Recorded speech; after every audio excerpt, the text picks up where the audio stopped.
Kyle Ren sat with the taste of burnt despair on his tongue and a digital warrant in his hand. In the grand, indifferent theater of the Concordium, an authorized termination usually masked a burial of truth. Saraxa, a high-blood queen of the Vey, wasn't marked for death because she was a monster, but because she had committed the Empire's only unforgivable sin. She had evolved a conscience. It is a grim irony common to all histories that systems built on perfection often rot from the inside out. Driven by a moral compass his AI companion, Minty, described as fatally intact, Kyle ignored protocol. He strapped himself into drop pod 14, affectionately dubbed the Coffin, and plummeted toward Nix 9. The planet was a Class F quarantine zone, a swirling, bruised plum of a world where lightning auditioned for a space opera. As the pod slammed into the obsidian crust, rattling Kyle's teeth and Minty's logic processors, he realized this was either a heroic beginning or a very loud suicide note. The landscape was a graveyard trying too hard to be ominous. Emerging from the wreckage, Kyle navigated black spires and crimson fog, dispatching blood metal sentries with a pulse rifle and the messy improvisation of a human out of his depth. He found the silencing chamber carved into a collapsed tower. Inside, amidst violet veins of bioluminescence, Saraxa was chained.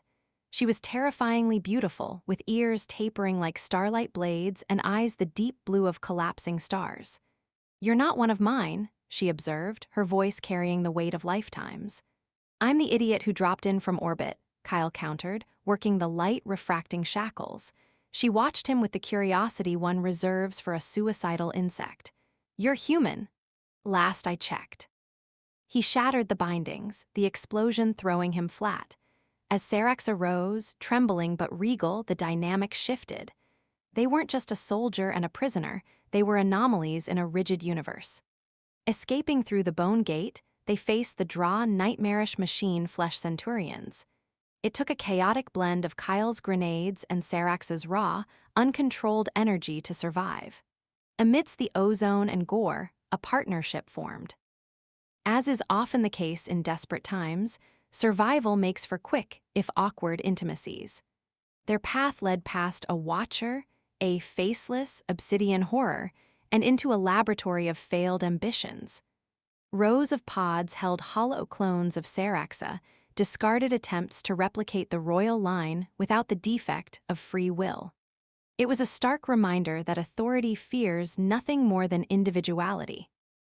Using Sarax's voice as a key, they ascended a vertical gravity conduit, a terrifying rush of color that deposited them in a ceremonial opera house floating in the sky.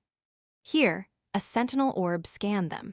It should have incinerated Kyle, but instead, it recognized the bond formed in combat, a loyalty that bypassed genetic coding. It opened a bridge to the war chamber. In this plush lounge, a hologram of Sarax's mother delivered the ultimatum. The ascendancy protocol wasn't just a strategy, it was total universal dominance through mind control. Because Saraxa had escaped, the V protocol was active, a final purge targeting human colonies. They had to reach the memory spire to rewrite the fleet's soul. The journey to the spire involved traversing a psychic terrain where the moss tried to eat them and the geometry argued with physics. The spire itself, a construct of memory and light, accepted them until they reached the core.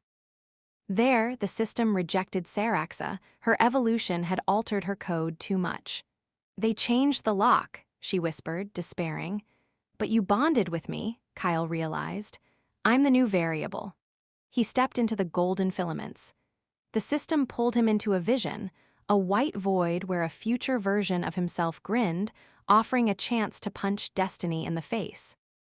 Returning to reality, Kyle faced a console with 3 glyphs: red for shutdown, blue for reformation, and the shifting hue of ascendancy. "Ascendancy wipes free will," Saraxa warned.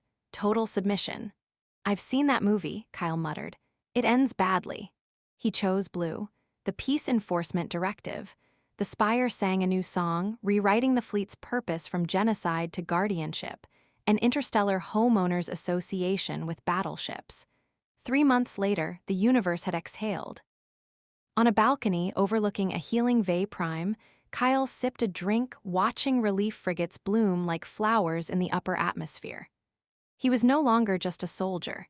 He was a reluctant legend, the subject of space Fabio fanfiction that Saraxa read with alarming amusement.